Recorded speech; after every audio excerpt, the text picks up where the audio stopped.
त्यामुळे आरोग्यमंत्री राजेश टोपे यांनी 3 दिवस पुरेल इतकाच लसीचा साठा सध्या राज्यात उपलब्ध असल्याचं म्हटलेलं ते दुसरीकडे देवेंद्र फडणवीस यांनी केंद्राशी चर्चा करून त्वरित हा लसीचा साठा जो आहे तो रोजच्या रोज मिळतो आणि तो लवकर नवीन लसीचा साठा जो तो मिळेल म्हणजे साठा संपण्याच्या आत लस मिळेल आणि त्या संदर्भात केंद्राशी त्यांनी समन्वय करावा उगाचच आरोप करू नये असं देवेंद्र फडणवीस यांनी म्हटलेलं आहे। केंद्राशी चर्चा करून मार्ग काढावा आणि केंद्र कधीही या गोष्टीला नकार देणार नाही। केंद्र सर्वतोपरी महाराष्ट्र राज्य सरकारला सहकार्य करतंय असंही त्यांनी स्पष्ट केलंय। राज्यात लसीचा साठा हा पुरेसा असल्याचं देखील देवेंद्र फडणवीस म्हणतात।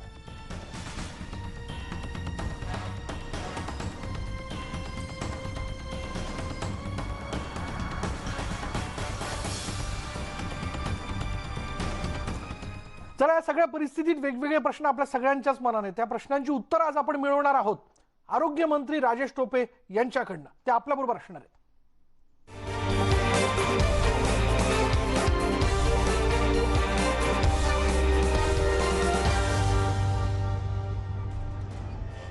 राजेश टोपेजी आपलं खूप खूप स्वागत। खरं तर आत्ता या क्षणाला प्रत्येक क्षण आरोग्यमंत्री म्हणून आपल्यासाठी महत्त्वाचा आहे कारण क्षणाक्षणाला निर्णय घ्यावे लागतात, लोकांशी संवाद साधावा लागतो, अधिकाऱ्यांना सूचना द्याव्या लागतात।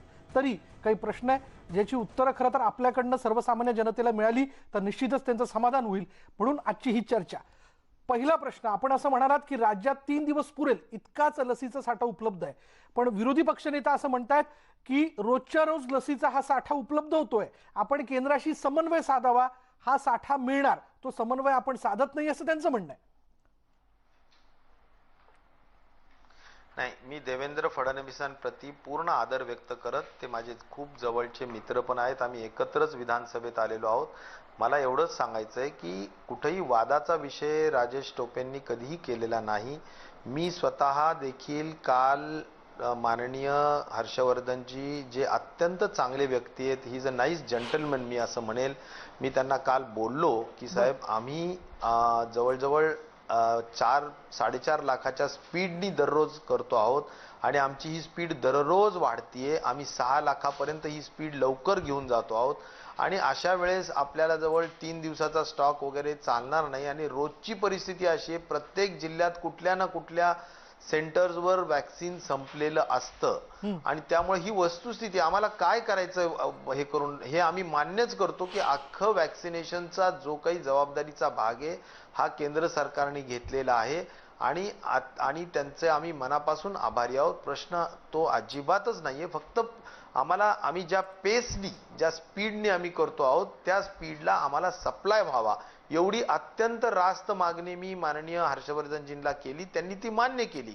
आणि मी आजची वस्तुस्थिती सांगितली की माझ्याजवळ सध्या 14 लाख वॅक्सिन डोसेस आहेत आणि ते माझ्या या स्पीडनी 3 ते 4 दिवसाच्या आत संपतील। तर ह्याच्यात चूक काहीही नाहीये। मला एवढंच सांगायचंय की कुठल्याही परिस्थितीत मला सगळ्याकडून फोन येत आहेत की वॅक्सिन संपलं, सांगलीवरून फोन येत आहे, पुणे वरून फोन येतो, मुंबईवरून फोन येतो, सगळीकडून फोन येत आहेत की आमचं वॅक्सिन संपलं आणि त्यामुळे कुठल्याही परिस्थितीत ही वस्तुस्थिती आहे। मला एवढं सांगायचं आहे की या व्यतिरिक्त सुद्धा आम्ही असं म्हणतोय की आता जे इन्फेक्शन झाले होतंय त्या इन्फेक्शन मध्ये सर्वात जास्त इन्फेक्शन होणारा एज ग्रुप जर कुठला असेल तर तो वर्ष 19 ते 45च्या आत।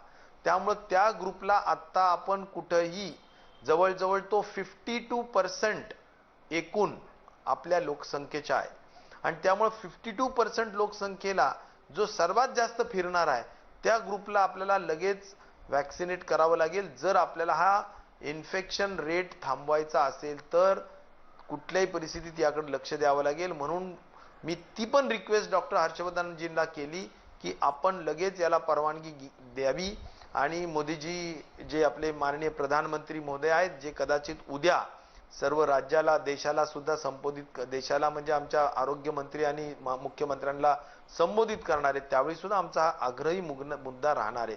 वॅक्सिनेशनच्या बाबतीत दोनच विषय आहेत, एक आम्हाला आठवड्याला 40 लाख वॅक्सिन पाहिजेत, महिन्याला साधारणपणे 4 चोक 16 म्हणजे 1,60,00,000 वॅक्सिन पाहिजेत आणि ते आम्हाला उपलब्ध करून द्यावेत।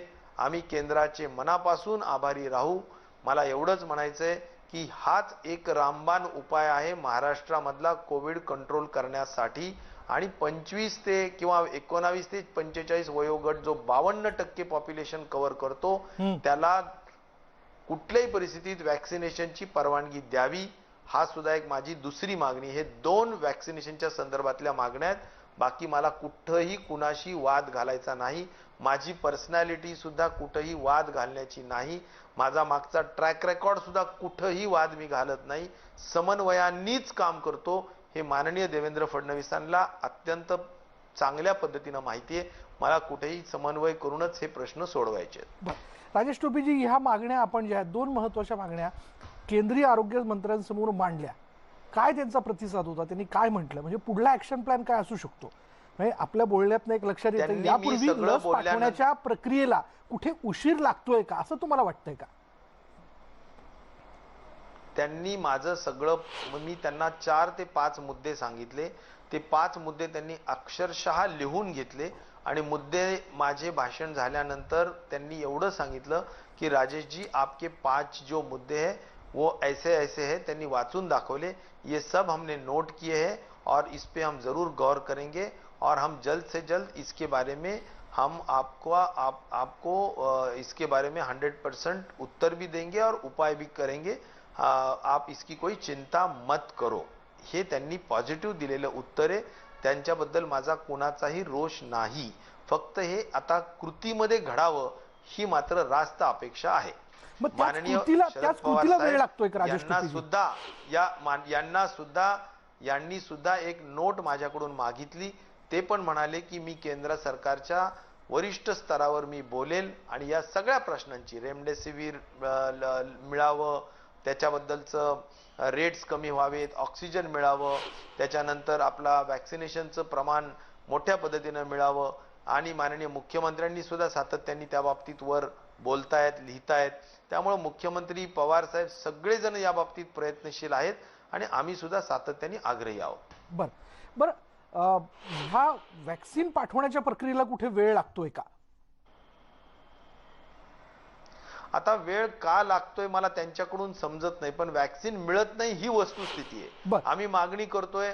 वास्तविक मला जी माहिती आहे, माझी माहिती एवढीच आहे की कोविशिल्ड पण खूप मोठ्या पद्धतीने उपलब्ध आहे आणि कोवॅक्सिन पण उपलब्ध आहे.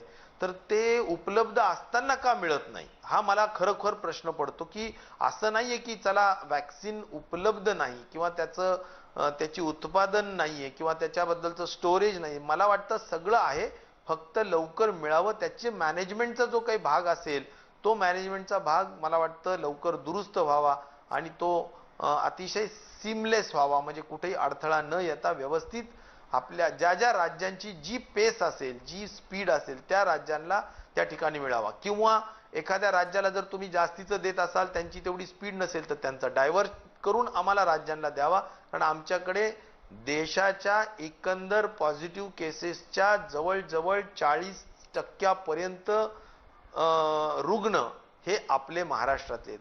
आणि मग त्यामुळे आम्हाला जरा जास्त झुकतं माप दिलं, इतर जिथे कमी आहेत त्या ठिकाणी जर का कोटा जास्त दिलेला असेल तर तो कोटा कमी करून इकडे द्यावा, अशी पण माझी आग्रहाची विनंती राहणार आहे. त्या केंद्राच्या वतीने तर स्पष्ट करण्यात आलंय की सगळ्यात जास्त लसींचा साठा महाराष्ट्राला दिला जातोय आणि त्याचबरोबर विरोधी पक्षनेते असं देखील सुचवत आहे की यामध्ये जर समन्वय करायचा असेल तर राज्याने आपला एक माणूस, विश्वासातला माणूस दिल्लीत बसवावा, जेणेकरून या प्रक्रिया लवकरात लवकर पार पडतील. याबद्दल आपण काय विचार करताय? निश्चित प्रकारे ते म्हणतायत त्या गोष्टीला महत्त्व देऊन आम्ही एखादा व्यक्ती स्वतंत्र त्या ठिकाणी बसवू, ताबडतोबीनं बसवू. परंतु आम्ही त्याबरोबर एक मागणी अशी पण केली होती की हाफकिन आमच्याजवळ एवढी मोठी इन्स्टिट्यूट आहे, ती खूप सक्षम आहे आणि ती खूप करोडो म्हणजे वॅक्सिन्स बनवू शकते, महिन्याला करू शकते, वर्षाला करू शकते. आणि त्यामुळे मला असं म्हणायचं की तो प्रस्ताव जो आम्ही दिला होता तो पण अद्याप केंद्राने मान्य केलेला नाहीये. त्याच्यावरही विचार जर झाला तर वॅक्सिनचे डोसेस वाढायला याच्यात अडचण येणार नाही. त्यामुळे आमचे अनेक प्रस्ताव आहेत. आम्हाला लवकर वॅक्सिनेट करून घ्यायचंय, ही मुख्य आमची महत्त्वाची गरज वाटते. कारण वॅक्सिनेट केल्यानीच सध्या आमच्या भागातला कोरोना दुरुस्त होईल असा आमचा विश्वास आहे. डॉक्टर राजेश टोपेजी, साधारण दिवसाला वॅक्सिन दिली जाते, दिवसाला वॅक्सिनचा साठा आपल्यापर्यंत येतोय की 2-3 दिवसाच्या अंतराने येतोय? नेमकी प्रक्रिया काय? नाही, आठवड्याला साधारण ते पाठवतात, दर 2-4 दिवसाला पाठवतात. आता आता 3 दिवसाचा साठा राहिलाय म्हटल्यावर आता लगेच पाठवलं पाहिजे. आमची अपेक्षा आहे की येईल तो साठा लवकर. तर तो साठा जरा जास्त दिवसासाठी पण यावा आणि जास्ती संख्येने यावा आणि लवकर लवकर यावा. हा सगळा म्हणजे त्याच्यामध्ये ज्या वेळेस आम्ही म्हणतोय की आम्ही 6 लाख करू, तर आम्ही 6 लाख करणार म्हणजे करणार. आमची रोजचा रेकॉर्ड आहे आणि तो अपलोड होतोय, तो रिअल टाइम डेटा अपलोड होतोय आणि कोणीही केंद्राच्या पथकाने येऊन इथे कोणत्याही सेंटरवर जाऊन बघावं. कुठेही स्टोरेज होत नाहीये, नुसतं स्टोरेज करून ठेवलंय आणि आम्ही संपलं असं म्हणतोय, अशातला अजिबात प्रकार नाही. सगळीकडे वापरल्याच जातोय तेवढा, त्यांचा डेटा तेवढा अपलोड होतोय, हे मला या ठिकाणी म्हणायचं. आणि सगळ्यात महत्वाची बाब म्हणजे महाराष्ट्रामध्ये वेस्टेजचं प्रमाण देशाच्या ॲव्हरेज 6% पण महाराष्ट्रात फक्त 3% आहे. त्यामुळे महाराष्ट्र वॅक्सिनेशन मध्ये चांगलं काम करू इच्छित आहे, काम करत आहे. आम्हाला प्रोत्साहन द्या, आम्हाला बळ द्या, आम्हाला आमच्या पाठीवर हात म्हणजे थाप मारा. आम्ही आणखीन जास्त पुढे जाऊन काम करू, जेणेकरून देशाचं चित्र सुद्धा एकंदरच ऍक्टिव्ह जे काही पेशंट्स वाढलेले त्याच्यामध्ये सुधारेल. मग यात हात कोण आखडता घेत आहे? म्हणजे आपण तर मागणी करताय, मग ही प्रक्रिया जलद गतीने होण्याच्या संदर्भात हालचाली होत नाहीयेत का? शेवटी केंद्राचा हा मॅन्डेट आहे, केंद्राची जबाबदारी आहे, केंद्राने हे सगळं द्यायचंय. आमच्या पदरात पडल्यानंतर आम्ही ती पटकन त्या सेंटर्सला वितरित करणार आणि वॅक्सिनेशन होईलच या बाबतीतली खात्री करणार. आमच्या पदरात पडेपर्यंत मला वाटतं केंद्राची जबाबदारी ती त्यांनी चोख पार पाडावी अशी आमची विनंती आहे. आमच्या सचिव डॉक्टर व्यास यांनी सुद्धा पत्र लिहिलेलं आहे. आम्ही सुद्धा VC वर विनंती केलेली आहे. मला वाटतं ह्यापेक्षा तुम्ही म्हणत असाल किंवा देवेंद्र फडणवीस साहेब म्हणत असतील तसं आम्ही एक स्पेशल माणूस दिल्लीमध्ये बसवून ठेवू. अडचणीचा काही विषय नाही, समन्वय अधिक चांगला करू आणि लवकर वॅक्सिन प्राप्त करून घेण्याचा प्रयत्न करू. पण आपल्या बोलण्यात एकूण असं दिसतंय की ही प्रक्रिया चोखपणे पार पडत नाहीये, असं काही आहे? आता मी जी वस्तुस्थिती आहे तेवढीच सांगतोय की आमच्या हातात पडलं की आम्ही लगेचच ते डेसिमिनेट किंवा खाली डिस्ट्रीब्युशन करून टाकतो आणि आमच्या हातात पडलं पाहिजे, ते वेळोवेळी आमच्या हातात पडलं पाहिजे. मी आज तुम्हाला वस्तुस्थिती सांगतो, 14 लाख उपलब्ध आहे. 14 लाख म्हणजे दर दिवशी 4.5 ते 5 लाखाच्या दृष्टीनं आमच्याजवळ 3 दिवसाचा स्टॉक आहे. दुसरा मुद्दा तो रेमडेसिवीर इंजेक्शनच्या संदर्भातला फार जुना मुद्दा. गेल्या वर्षी देखील आपण ह्याच सगळ्या कालावधीमध्ये एक साधारण 4-5 महिन्याने रेमडेसिवीर या इंजेक्शनच्या विषयाला घेऊन चर्चा केली होती. त्याचा तुटवडा किंवा लोकांनी डिस्ट्रीब्युटरच्या दुकानाच्या बाहेर लावलेली लाईन, हे सगळं चित्र आपण बघितलं होतं. आताही तसंच होताना दिसतंय. एकीकडे एका कंपनीचं रेमडेसिवीर हे साधारण 900-950ला, दुसरीकडे तेच रेमडेसिवीर दुसऱ्या कंपनीचं 5-5.5 हजार. रुग्णांना परवडणार कसं हे? आणि हॉस्पिटल देखील सर्रासपणे प्रिस्क्राईब करताना दिसत आहेत. मला असं म्हणायचं की रेमडेसिवीरच्या बद्दलचा जो विषय झालेला आहे तो अतिशय वस्तुस्थिती आहे. सध्या आम्हाला 50,000चा डोस मिळतो, तो सगळा रोजच्या रोज कंझ्युम होतो.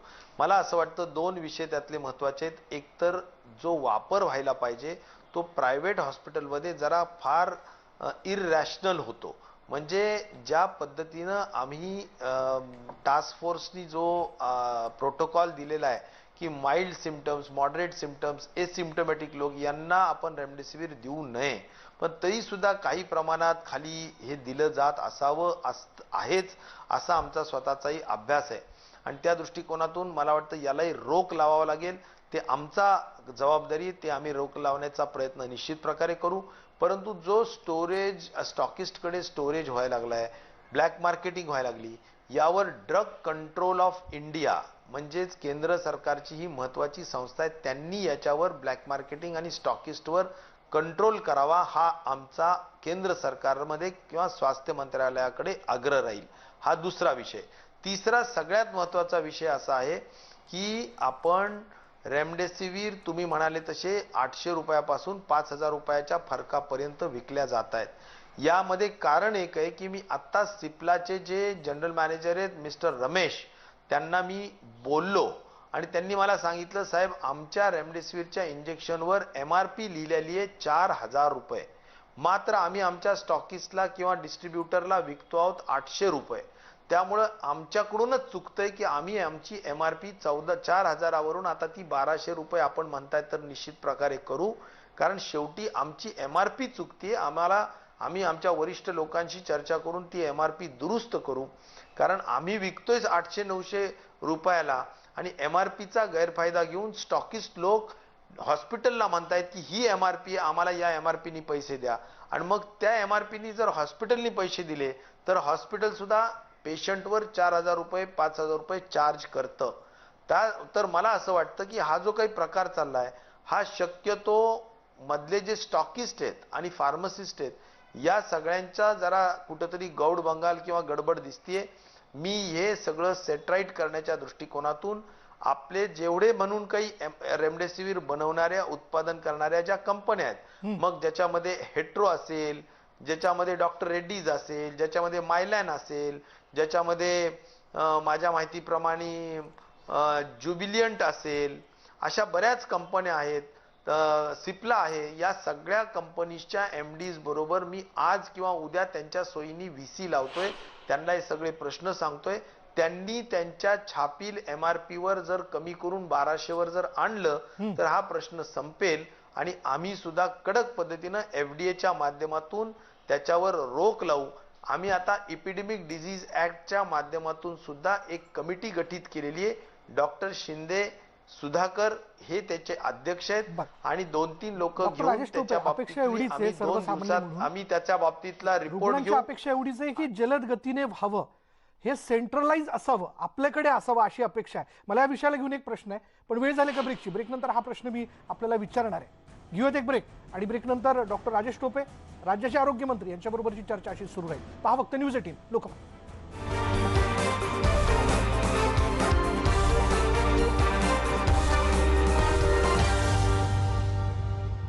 आणि राज्याचे आरोग्यमंत्री राजेश टोपे आपल्या बरोबर आहेत.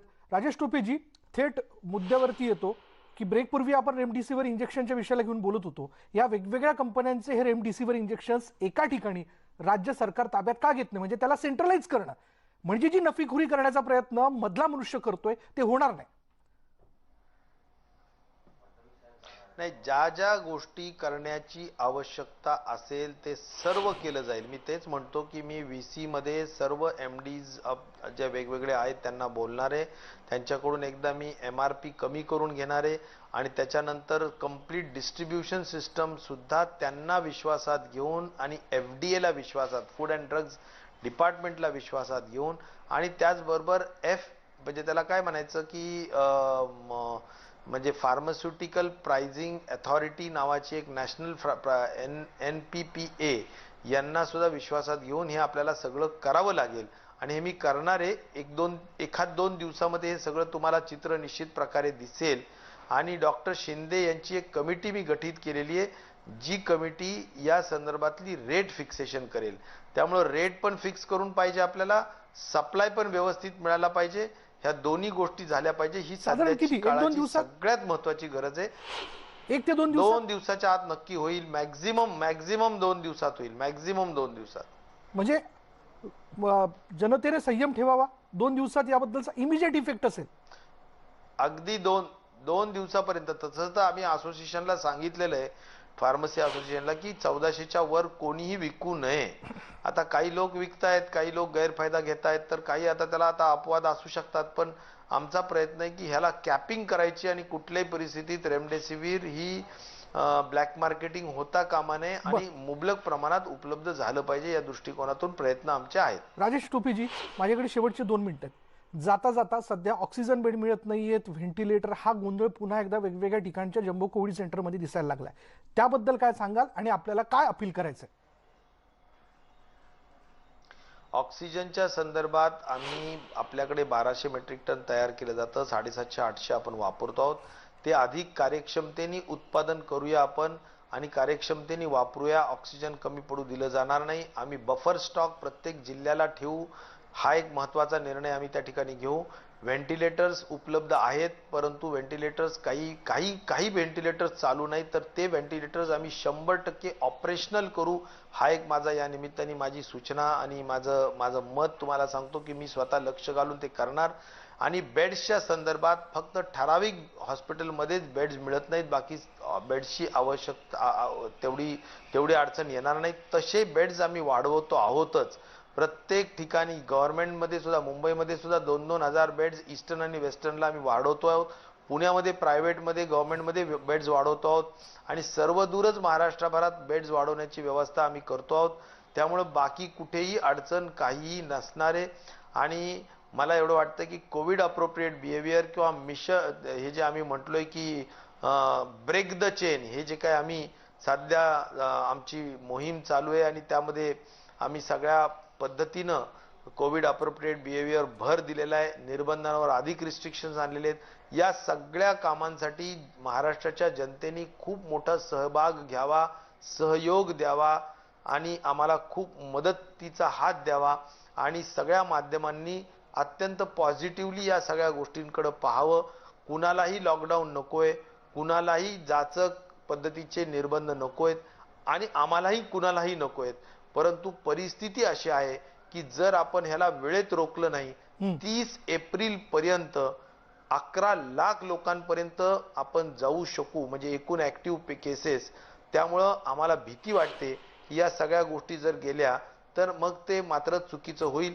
म्हणूनच ह्या स्ट्रिंजंट मेजर्स काही आम्ही लावलेल्या आहेत. त्याच्यासाठी आमचं सगळ्यांचं मत आहे. 2 छोट्या सूचना आहेत. एक, पहिल्यांदी कुठल्याही परिस्थितीत ज्यांना थोडंही लक्षण दिसलं तर त्यांनी ताबडतोबीनं टेस्टिंग करा आणि ट्रीटमेंट करा. हा पहिला विषय. कारण लेट प्रेझेंट झाल्यामुळे खूप लोक मृत्यू त्या ठिकाणी होऊ शकतात किंवा होत आहेत. त्यामुळे लेट प्रेझेंट होऊ नका. तो एक अत्यंत मोलाचा सल्ला. आणि दुसरा, वॅक्सिनेशन अत्यंत मोठ्या पद्धतीनं प्रतिसाद द्या. छोट्यातल्या छोट्या सब सेंटरवर सुद्धा वॅक्सिनेशन आम्ही ठेवलेलं आहे आणि शहरात सुद्धा वॅक्सिनेशन मोठ्या संख्येने आपण केंद्र उघडलेले आहेत. सगळीकडे मोठ्या संख्येने आपण प्रतिसाद देऊन 45 वर्षाच्या वरिष्ठ लोकांना वॅक्सिनेशन द्यावं अशी विनंती आहे. आणि शेवटी मास्क घाला, सोशल डिस्टन्सिंग पाळा आणि गर्दी टाळा, एवढी माझी नम्रतेची विनंती आहे. धन्यवाद. धन्यवाद आमच्याशी बोलल्याबद्दल. आरोग्यमंत्री म्हणून आपण स्वतः फील्डवरती आहात, त्यामुळे हे सगळं काम करण्याकरता आणि पुढल्या एकूणच वाटचालीकरता आम्ही शुभेच्छा व्यक्त करतो. लवकरात लवकर हे नियंत्रणात येईल या विषयाला घेऊन आपण लवकर संवाद साधू या क्षणकात. यानंतर इथेच थांबणार आहोत. पहा फक्त न्यूज 18 लोकमत.